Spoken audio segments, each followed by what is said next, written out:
하나님 말씀은 열왕기하 11장 전장이지만 1절로부터 저희들 12절까지 아하시아의 어머니 아달랴가 그의 아들이 죽은 것을 보고 일어나 왕의 자손은 모두 멸절하였으나 요람 왕의 딸 아하시아의 누이 여호세바가 아하시아의 아들 요아스를 왕자들이 죽임을 당하는 중에서 빼내어 그와 그의 유물을 침실에 숨겨 아달랴를 피하여 죽임을 당하지 아니하게 한지라. 요아스가 그와 함께 여호와의 성전에 6년을 숨어 있는 동안 아달랴가 나라를 다스렸더라.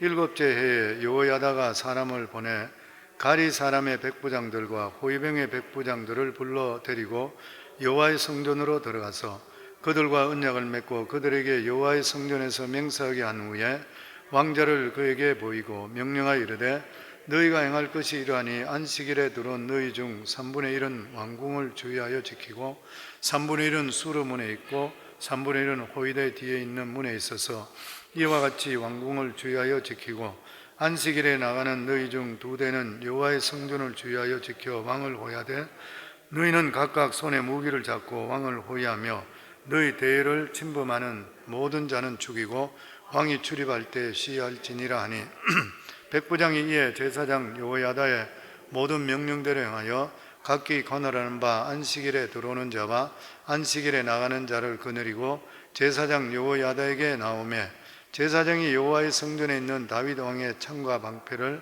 백부장들에게 주니 호위병이 각각 손에 무기를 잡고 왕을 호위하되 성전 오른쪽에서부터 왼쪽까지 제단과 성전 곁에 서고 여호야다가 왕자를 인도하여 내어 왕관을 씌우며 율법책을 주고 기름을 부어 왕으로 삼으며 무리가 박수하여 왕의 만세를 부르니라. 아멘.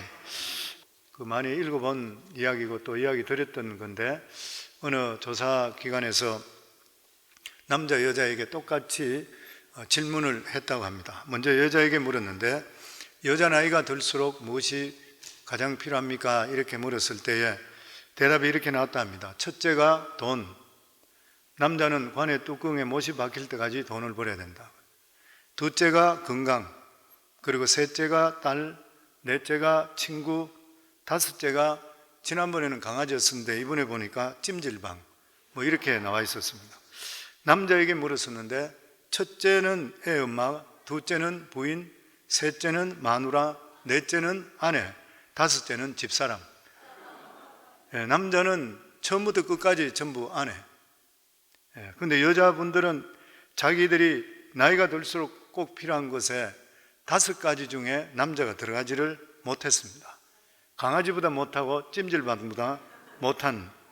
그리고 실제적으로 미혼 남자들과 기혼 남자들에 대한 만족도에 대한 조사를 했는데 기혼 남자들이 20대가 자기 삶의 만족도가 56%. 근데 나이가 50대가 되었을 때에 자기 삶의 만족도가 43%. 계속적으로 떨어집니다. 나이가 들면 들수록 남자들은 혼자 있을 때 만족도가 떨어지게 돼 있고. 그런데 기혼자들, 남자들 기혼자는 20대가 62%, 그리고 30대, 40대 잠깐 내려갔다가 다시 올라가기 시작해서 50대가 역시 62%, 그리고 계속적으로 남자들은 올라가는 그런 추세를 보였습니다.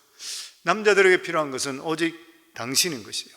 그런데 여자들에게는 당신이 없습니다.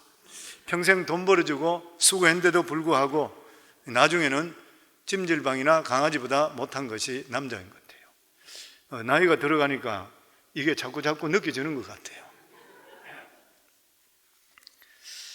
남자나 여자나 결혼만큼 더 중요한 것은 없다고 생각합니다. 우리가 하나님 만나는 것은 영적인 일이고 우리가 육신적으로 이 세상에 살아갈 때에 부부의 결혼만큼 더 중요한 것이 있을까? 그래서 주례할 때 그런 이야기 많이 하는데 러시아 격언에서 보면은 거친 파도가 치는 그러한 바다에 나가게 될, 배를 타고 나가게 될 때 한 번 기도한다. 그런데 빗발치는 총알이 오는 이러한 전쟁터, 목숨을 걸어놓는 전쟁터는 2번 기도하라. 그런데 결혼하기 전에는 3번 기도하라. 그만큼 중요한 이야기인 것이죠.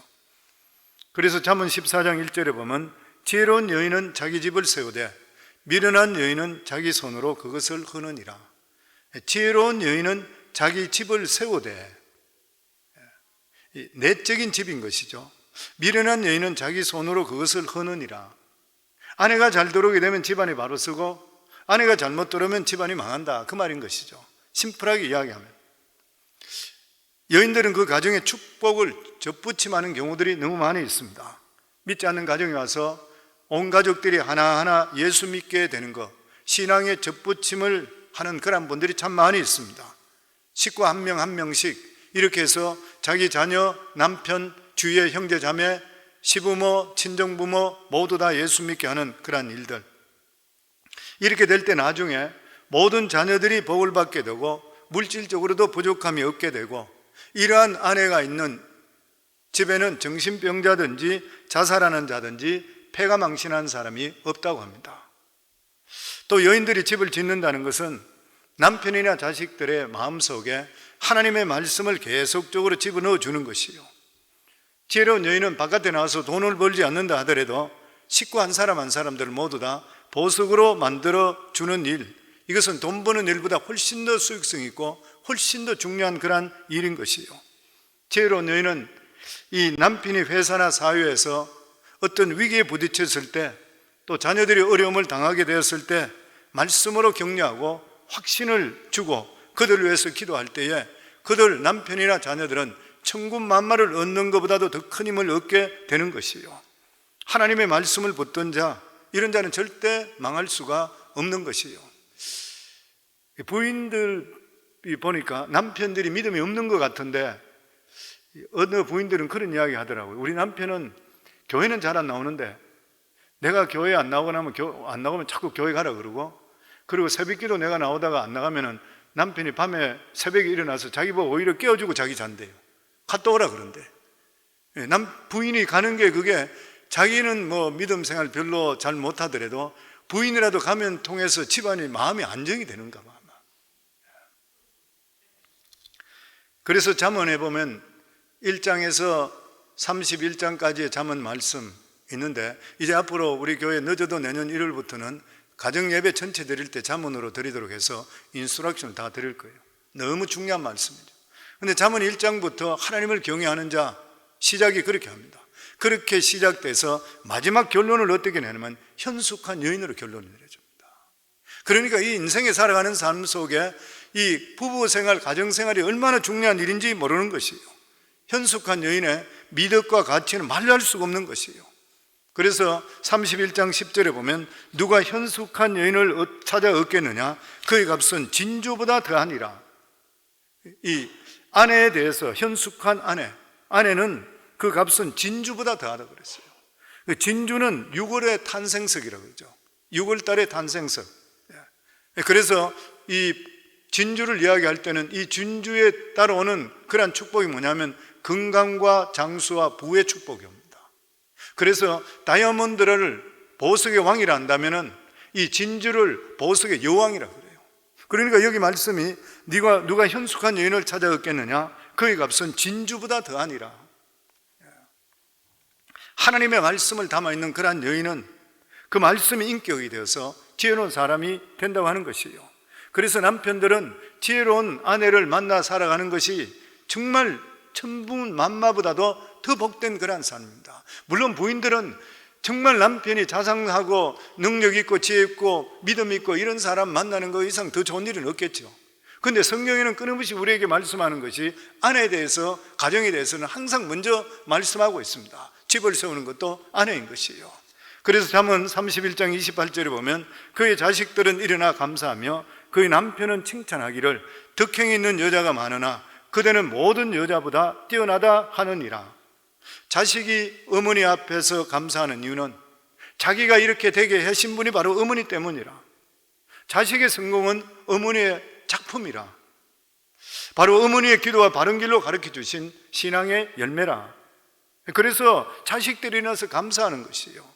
또 남편이 자기 아내를 칭찬하는 이유는 인생의 위기를 만날 때마다 바른 길로 갈 수 있도록 해주는 조언을 해주고 위기가 있을 때마다 함께함을 통해 격려해주고 힘을 주기 때문에.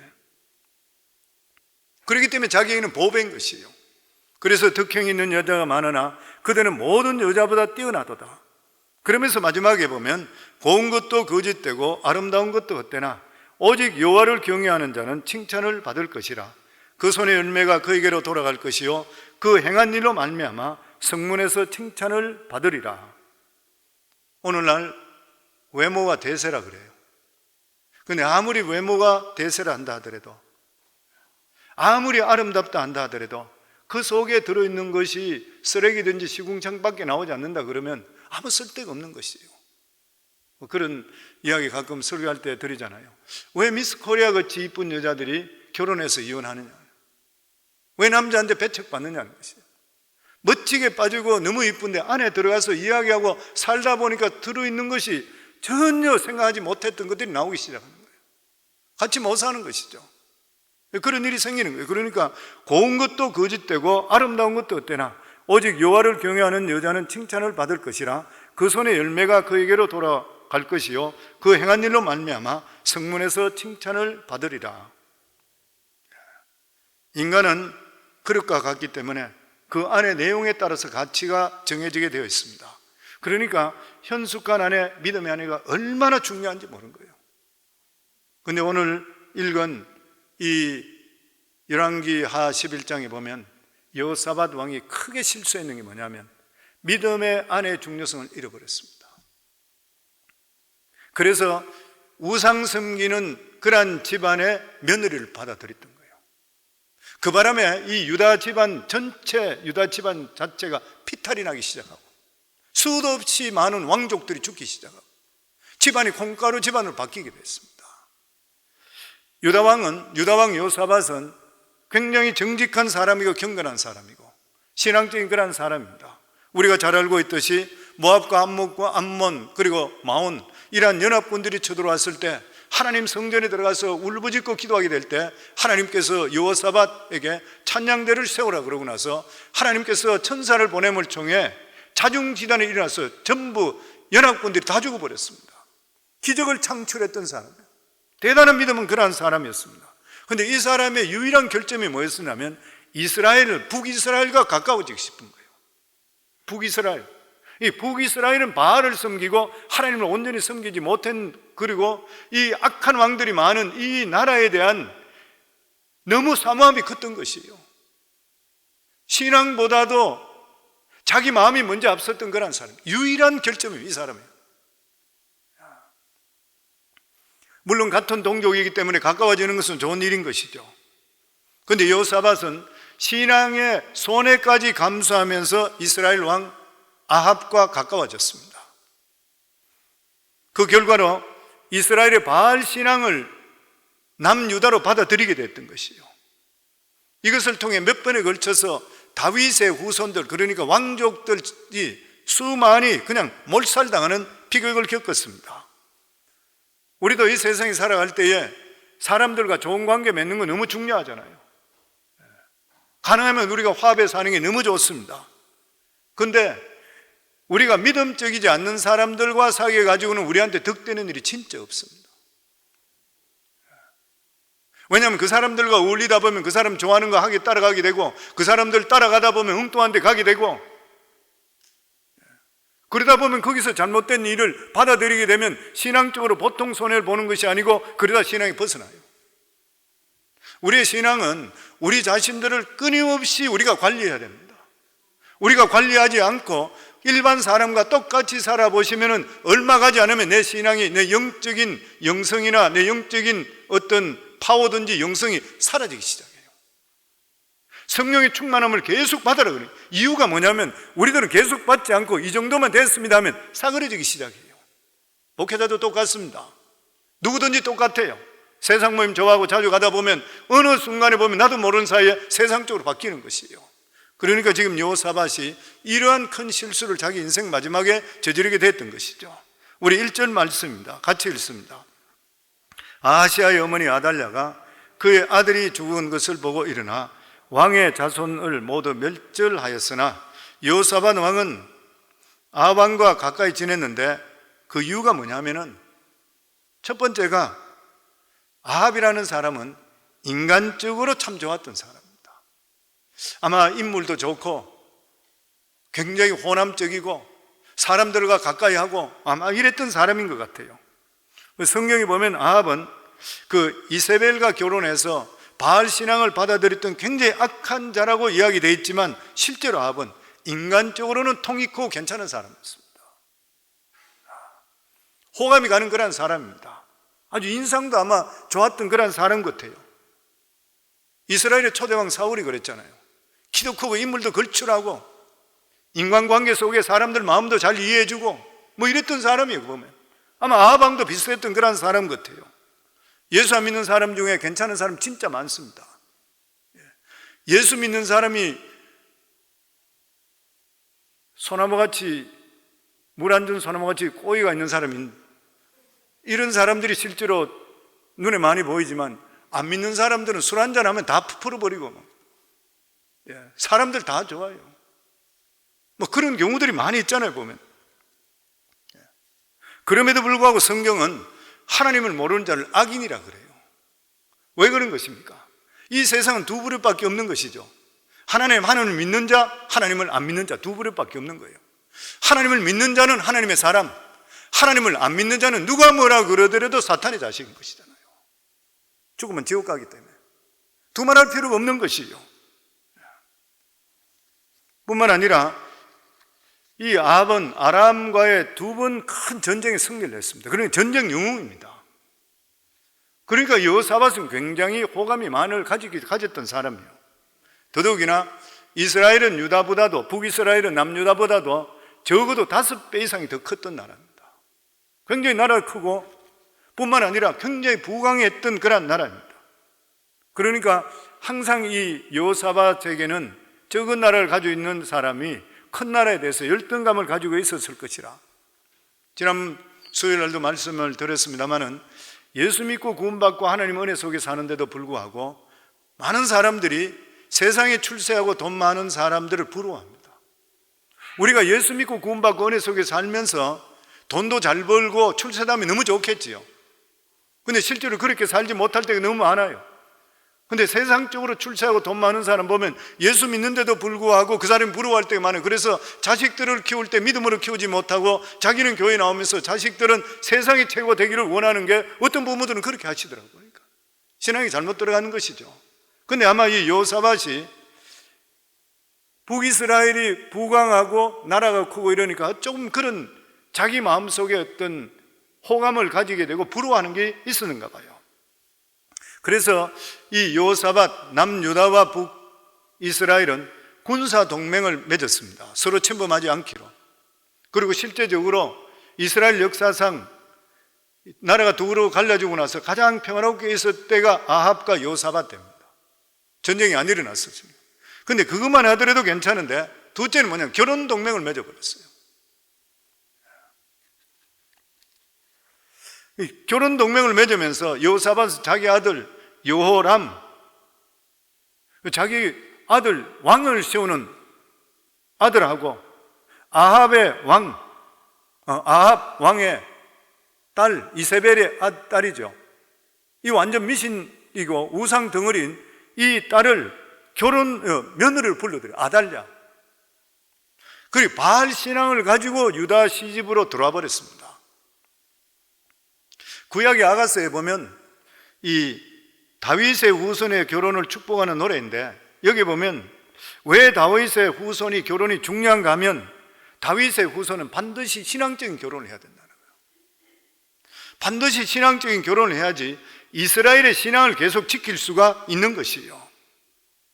그런데 아가서에 보면 다윗의 후손에서 가장 이상적인 여자는 아름다운 외국 여자가 아니고 피부가 감게 탔는, 바깥에 일하고 이러면서 감게 탔는, 별로 인물은 별로 못생겼다 한다 하더라도 신앙적인 그러한 여인, 술람미 여인이었습니다. 이게 이스라엘의 여인이었어요. 이게 최고 여인이었던 것이에요.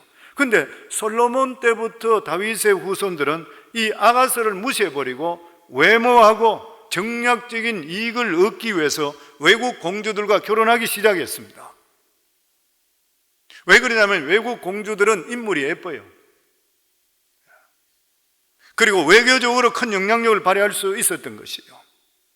그런데 이러한 이방 여자 하나가 들어옴을 통해서 후손들이 얼마나 헐어진다는 걸 생각 못했어요.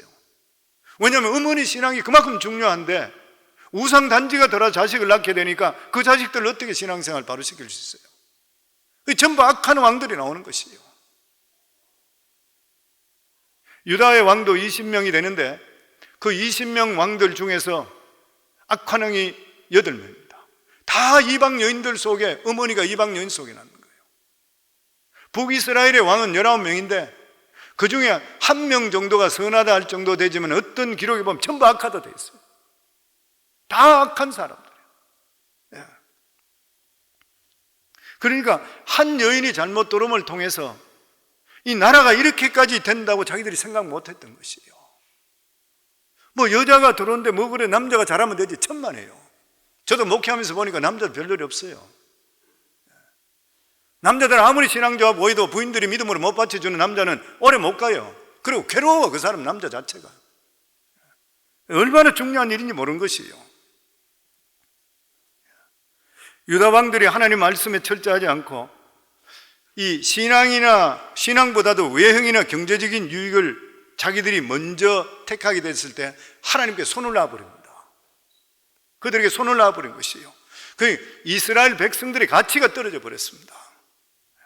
그러면서 무더기로 떼죽음을 당하기 시작하는 거예요. 그 중에 하나가 역대하 21장에 보면 여호사밧 이 아들 여호람이 왕이 됐을 때 이 왕이 되면서 자기들이 왕자리를 지키기 위해서 6명의 동생을 죽여버렸습니다. 악한 왕이죠. 여호람이 죽고 나서 여호람의 말째 아들 아이시아가 왕이 되는 거예요. 이 아이시아는 부상당한 이스라엘의 그 사돈이죠. 요람 왕을 위문 갔다가 예후, 반란을 일으키던 예후에게 죽임을 당합니다. 아마 그 당시는 서로 간에, 남북 간에 서로 화해가 이루어져서 마음대로 왕래했었던가 봐요. 그리고 아시아의 형제 왕족들 42명이 북이스라엘로 올라갔다가 예후만 내가 42명이 몰살당해버립니다. 더 끔찍한 것은 아달랴죠. 아달랴, 여호사밧의 며느리 아달랴가 자기 아들, 그러니까 아하시아가 북이스라엘에 올라갔다 죽었다는 소식을 듣고 나서 자기가 왕이 되었다 해서 자기 손주들을 다 죽여버렸습니다. 왕족들을 다 전부 죽여버렸습니다. 그리고 유다의 여왕이 되었습니다. 유다 20대 20명의 왕 중에서 유일하게 여왕이 이 여자예요. 아달랴, 이방 여인, 이 사람인 것이에요. 그래서 유다의 20명의 왕 중에서 악한 왕이 8명인데 이 아달랴에 대해서는 극악한 왕이라 이래 되어 있습니다. 기록에 한번 찾아보시면 극악이라고 적혀 있어요. 우리가 여기 생각하는 것은 다윗의 후손은 보통 중요한 것이 아니라는 것이에요. 이들은 하나님의 특별한 선택을 받고 종기로운 사람이에요. 하나님께서 다윗에게 주셨던 복을 그 후손들에게 주시는 것이에요. 이 사람들은 누구든지 신앙만 보이잡게 되면 부흥을 주십니다. 오늘 우리도 똑같잖아요. 예수 그리스도로 말미암아 아브라함의 자손된 우리들은 어떤 일보다도 신앙부터 먼저 붙드시면 반드시 복을 받습니다. 하나님의 그 약속인 것이죠. 그런데 이들은 하나님 말씀에 철저하지 않고 세상을 따라가니까 자꾸만 떼죽음을 당하는 것이에요. 문제들이 일어나기 시작합니다. 나중에는 씨가 마를 지경이 됐습니다. 그 위기가 어디 있는 것이에요? 하나님의 백성은 세상 방법 따라가는 것이 아니라 세상과 잘 사귀는 것이 결코 아니라는 것이에요. 하나님의 백성은 죽고 나서 하나 하나님 말씀 붙들어야 되는 것이고, 그리고 신앙 중심적으로 살아가야 되는 것이에요. 그러면 하나님께서 누구든지 다윗에게 일어났던 이러한 놀라운 축복과 이러한 역사를 일으켜 주시는 것이, 이게 하나님의 약속의 말씀인 것입니다. 그리고 우리가 알아야 될 것은 악의 세력이 너무나 집요한 거예요. 악의 세력은 우리가 섣불리 봐서는 안 되는 것입니다. 이 유다의 아달랴는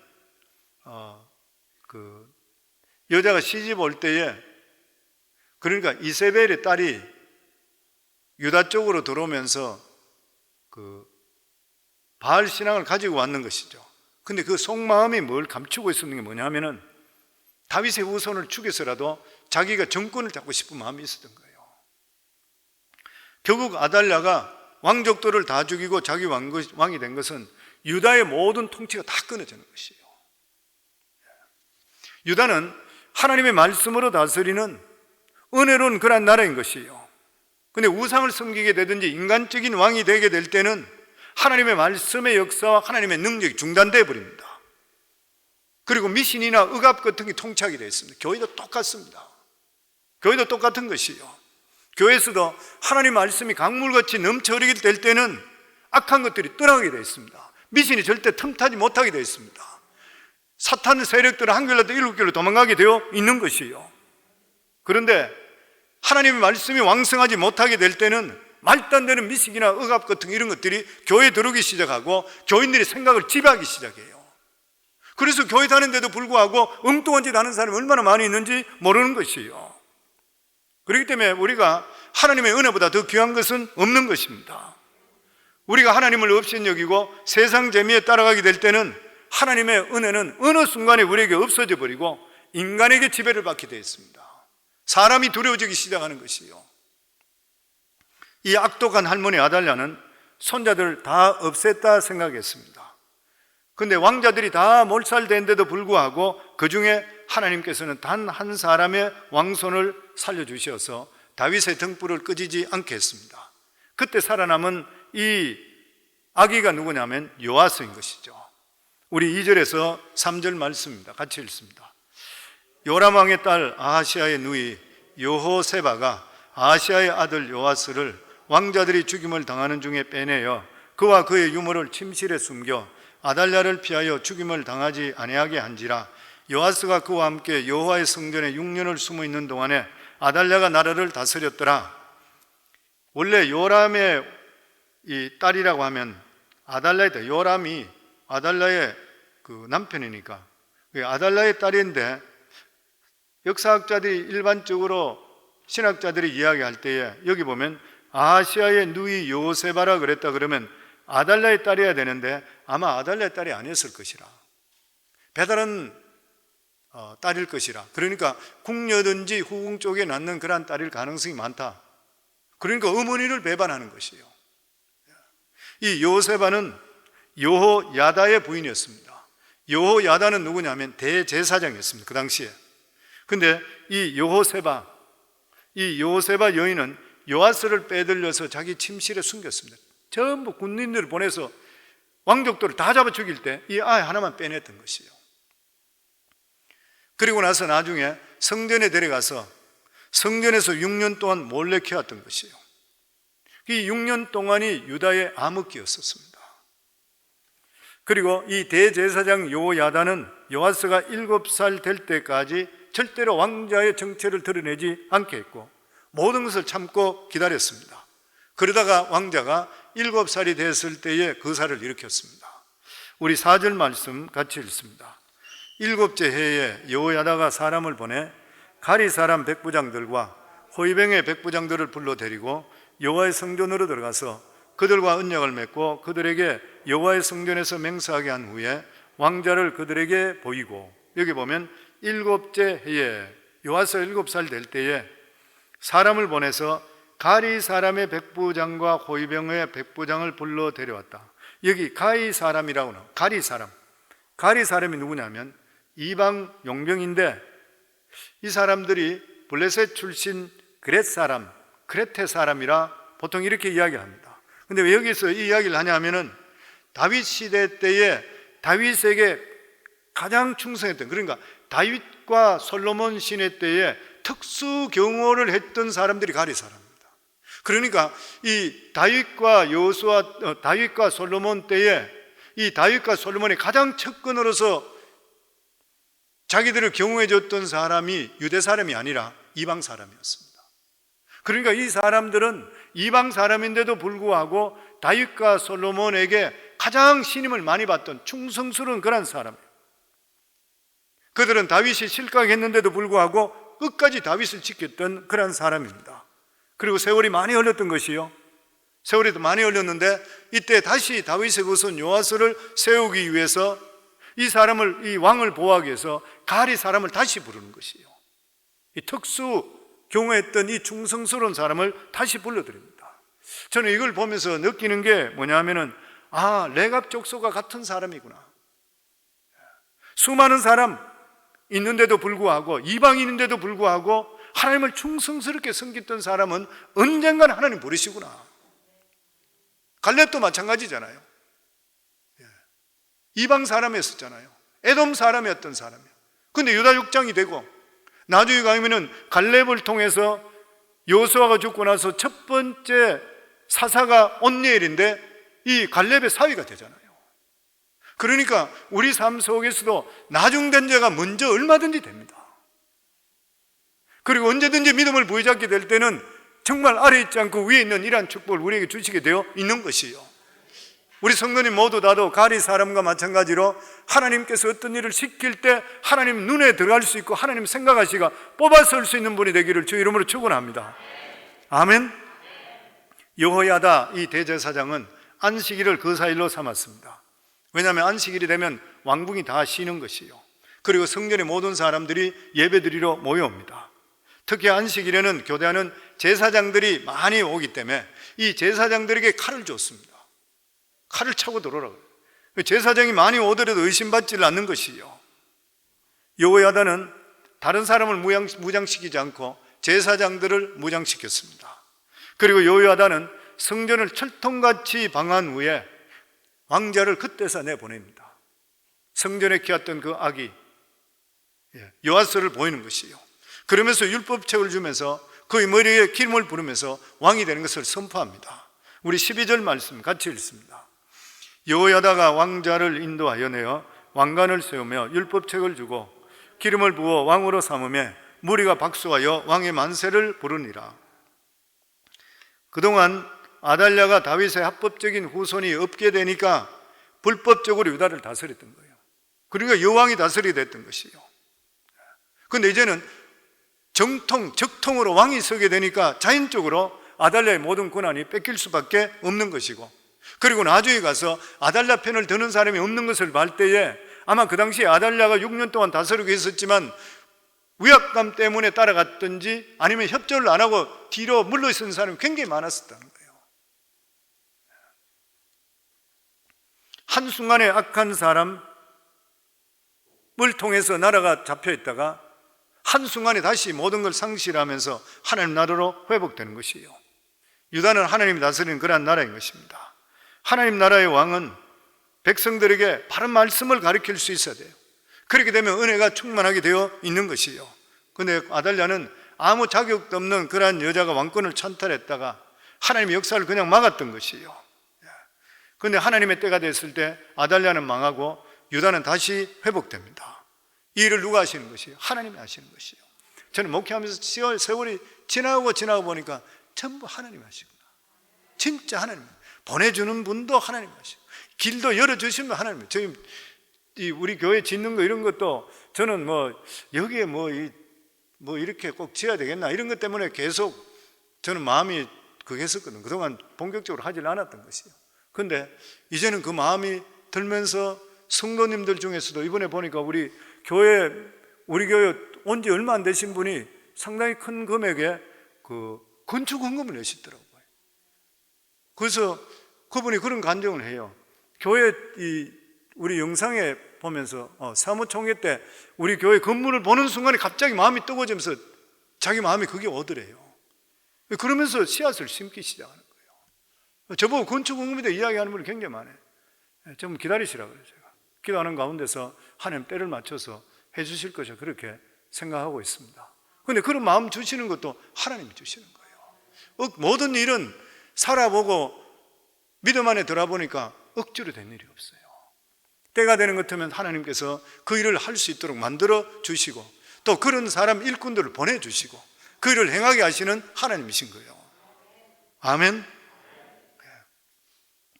아마 유다에 지금 이런 일이 일어났는 그런 일들은 우리가 볼 때는 일단 심플하게 이렇게 진행됐구나 생각하는지 모르지만 아마 이 아달랴가 지배하고 있던 6년 동안에 믿음 있는 사람들이 얼마나 기도했겠습니까?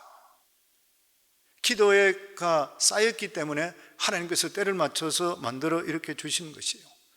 기도 없는 부흥은 없습니다. 우리 인생 살아가는데도 내가 성령 충만해야지, 기도 안 하면 성령 충만 못합니다. 방법이 없어요. 항상 우리 삶 속의 믿음의 정도는 말씀과 기도입니다. 왜냐하면 하나님의 말씀과 기도로 우리가 거룩해진다 그랬으니까. 다른 방법이 없는 것이에요. 왕도는 절대로 없습니다.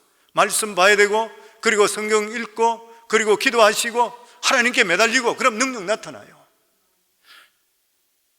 제가 안정이지만 저는 평신도일 때 심리 역사가 훨씬 더 많이 일어났습니다. 목회하기 전보다 병자들이 정말 일어난 경우는 많았습니다. 엄청스러운 일들, 그리고 목회 시작 얼마 동안 많이 일어났습니다. 지금보다 훨씬 많이. 그래서 제가 왜 그런가 했더니 그때는 기도를 엄청 많이 했어요. 제가 평신도 때 하루에 새벽 기도를 하면 2시간은, 보통 2시간 동안, 그것도 그냥 기도하는 것이 아니라 통성으로 울부짖고 그냥 부르짖어 기도하면 온몸이 땀을 젖어요. 하나님이 시키는 것이에요. 그냥 그러면서 은혜가 충만하니까 손 들고 기도하니까 병자들이 막 낫게 하는 거예요. 뭐 놀라운 일들이 벌어져요. 그러면 제가 느낀 게 뭐냐면은, 기도하는 만큼 이루어지는구나. 근데 목회가 시작되고 나면 설교 준비를 계속 해야 되잖아요. 제가 하루에 설교 일주일에 많이 하면 9번 설교를 해야 돼요. 그 설교에 묻혀 있는 거니까 그만큼 기도가 못 따라가는 것이에요. 성도님들 기도 많이 해주셔야 돼요. 저를 위해서도 기도해야 되고, 본인을 위해서 기도해야 되고, 교회를 위해서 기도하셔야 돼요. 기도하는 만큼 사용하세요. 그 사람은 하나님의 능력이 주어지는 것이고, 하나님의 능력을 체험하게 만들어 주시는 거예요. 다른 방법이 없는 것입니다. 아멘. 기도하라니까 왜 소리가 이렇게 적어요? 저도 예전 같지 않기 때문에 내가 큰 소리 못 쳐요. 그럼에도 불구하고 기도의 줄을 잡으려고 그래요. 성도들 왜 기도 안 하는 것은 죄를 짓는 것이라고요. 사무엘 선지자님 그랬잖아요. 사무엘 선지자가 그 백성들 위해서 기도하는 쉬는 죄를 범치 않겠다 그랬잖아요. 그러니까 목회자는 성도들 왜 기도 안 하게 되면 죄를 짓는 거예요. 목자들도 마찬가지예요. 하나님의 허락하신 목원들을 줬는데 기도 안 하면 죄를 짓는 것이에요. 교회 특별히 권사가 그냥 줬어요. 기도하라고 들었잖아요. 그 기도하시 않게 되면 죄를 짓는 것이에요. 교회 장로님들 똑같아요. 교회 중직자들 교회를 위해서 기도해야 되는데 안 하면 죄를 짓는 것이에요. 우리가 생각할 때 그냥 교회만 왔다 갔다 하면 되는 것 같지만 안 그래요. 믿음의 사람들은 신앙적으로 사셔야 되고, 기도하시게 될 때 하나님께서 기뻐하시고 복을 주시게 되어 있어요. 반드시 복을 받게 되어 있습니다.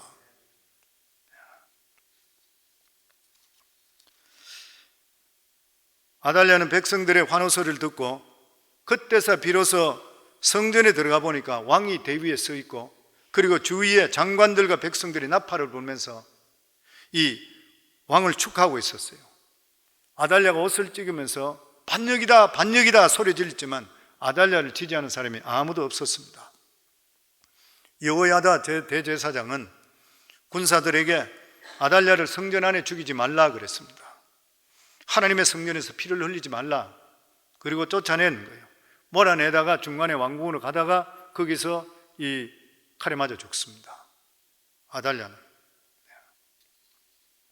악의 세력이 제거되었기 때문에 이제는 유다 백성들이 마음껏 하나님께 나가게 되었던 것이에요. 여호야다는 왕과 백성들 모두 하나님 앞에 율법책을 내어놓고 거기서 다시 맹세를 하고 다시 하나님의 언약을 맺게 됩니다. 성도님, 우리가 하나님 말씀을 받고 이런 것들은 언약을 맺는 것이잖아요.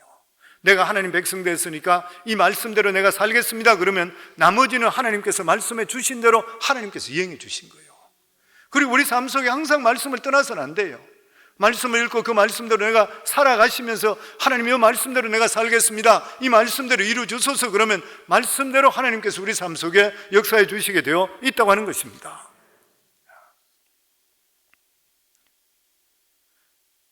이스라엘 백성들은, 유다 백성들은 회개하고 하나님께 엎드릴 때 하나님 그들을 회복시켜 주셨습니다. 그러면서 이들이 했던 게 뭐냐면은 그들이 모두 다 가장 먼저 몰려가서 바알 신당으로 몰려가 바알 신상을 깨트리는 것이에요. 우상을 깨트리고 바알 제사장 맏단을 죽여버렸습니다. 무슨 말인 것이에요? 하나님의 백성은 내가 잘못했다 생각할 때 믿음의 결단을 바로 하셔야 돼요. 분명히 나타나야 됩니다. 내 살아가는 삶에 믿음의 손해되는 행위 중단하셔야 돼요. 끊어내셔야 돼요. 그럴 때 하나님의 역사가 임하게 되어 있습니다. 그냥 내가 하고 있는 거 계속 하면서 하는 것, 하나님 절대 기뻐 안 하셔요. 능력이 안 나타나요. 항상 여기서 보면 유다 백성들은 무엇이든지 회개했다 그런 것 같으면은 바울 신상이든지 뭐든지 간에 자기가 잘못 성경이든 딱 잘라버렸습니다. 파내버렸고 부숴버렸던 거예요. 우리한테 계속 교훈이 그거잖아요. 아, 하나님 말씀이 맞구나. 그럼 내가 살아간 사람이 이게 잘못됐구나. 그러면 깨트리셔야 돼요. 그걸 깨트린 순간에 하나님께서 그 사람을 들었습니다. 축복해 주시고 너는 들었을 만하구나 이렇게 생각하는 것이에요. 보면 물에 물 탄 것이 뭐 적당히 그냥 살아가게 되면 하나님의 능력을 체험할 수 없게 되는 것이에요. 그러면서 마지막 20절에 보면은 온 백성이 즐거워하고 온 성이 평온하더라. 이게 정상적인 예수 믿는 사람들의 모습입니다. 여기 즐거워하더라. 즐거운 말이 뭐냐면 원어로 샤마흐라는 뜻인데 이게 뭐냐면은 하나님 관계가 회복되었더라. 우리가 하나님 관계 어떻게 회복돼요? 예수 그리스도의 보혈을 피를 통해서 구원을 받은 것을 통해 하나님 관계가 회복되는 것이에요. 그러니까 여기서도 즐거워한다. 우리 삶 속에 진정한 즐거움은 어디 있느냐? 하나님 관계 회복입니다. 내가 신앙적으로 바로 서지 못한 것 회복돼야 돼요. 그러고 나서 온 성이 평온하더라. 이 평온이라는 말이 샤카드라는 뜻이에요. 무슨 말이냐면 휴식을 갖는다는 거예요. 우리가 하나님 관계가 바로 가지게 될 때 내 영혼이 진짜 휴식을 갖게 되는 거예요. 그렇게 되기 전까지는 내 삶 속에 불안이 있습니다. 염려가 있고 걱정이 있는 것이에요. 그런데 성도님들 환경이 하나도 안 바뀌다 하더라도 내가 하나님 안에서 은혜가 넘치게 되고 하나님 관계가 회복되면 내 영혼이 휴식이 오는 거예요. 그리고 내 삶 속에 담대함이 시가고 평안이 넘치게 되어 있다고 하는 것입니다. 하나님께서 우리에게 주시는 은혜는 우리에게 공짜예요. 그런데 절대 사고리가 아닌 것이에요. 하나님께서 예수 그리스도의 보혈의 피값으로 우리에게 주시는 은혜인 것이에요. 하나님이 받았던 우리가 신앙생활하는 것을 적당히 싸구려같이 그렇게 하게 되면 우리 삶도 싸구려같이 망할 수밖에 없는 것이에요. 우리가 믿는 복음은 세상을 변화시키고 우리 자신들이 변화되는 복음입니다. 이게 능력이잖아요. 이러한 복음을 우리가 가지고 있는 것이에요. 보면 사랑하는 귀한 성도님들, 수요일날 하나님께 나와서 예배 드릴 수 있는 이러한 분들은 그래도 믿음으로 살려고 하는 분이잖아요. 그래도 내가 집중하는 게 하나님 말씀에 집중하고 믿음으로 더욱더 살겠다 하는 분이잖아요. 우리 성도님 모두 다가 이 가리 사람과 같은 이런 분들이 될 수 있기를 바라고, 그리고 뿐만 아니라 내가 믿음으로 결단하는 가운데 걸림돌이 있는 것들은 정말 끊어내시기 바랍니다. 그리고 하나님이 주시는 크신 은혜와 축복에 정말 관계가 회복돼서 우리 영혼이 즐거워하고 그리고 평안이 넘칠 수 있는 귀한 삶을 살기를 주의 이름으로 축원합니다.